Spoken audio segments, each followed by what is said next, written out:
people can give you pressure, you do something you will regret. Is it by force?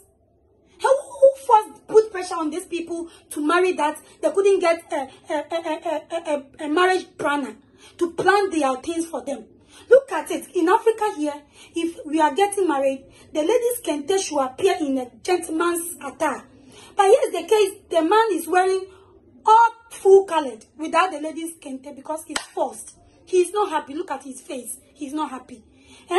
Or the lady didn't get money to buy plenty kente so that the guy can get some. Because even if you're hiding something from your girlfriends, at least cut small of the kente, put it on the neck of your shirt or the hand so that we will know that you're getting married.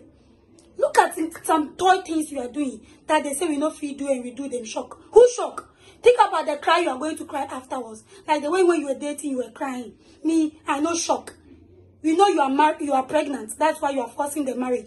But Masa, stop the kutia and focus on what you are getting yourself to. That is all we are talking about. Ghana Chioma and Ghana Davido, what is going on? No one is forcing anyone. You needed advice on this thing you were going to do. They said they were doing something like bridal shower gel. And look at the bridal shower gel they did last night. I was watching, clamped across my leg, laughing like Jacka. Is it by force? It's not by force. Stop doing this. And focus in your life. Don't force a man to marry you. Relax.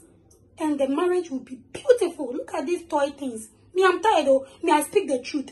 And the truth shall set me free. I say it the way it is. And I give advice. If you are smart, you will learn. And work on it. I love you guys. I did my one corner. I did check myself.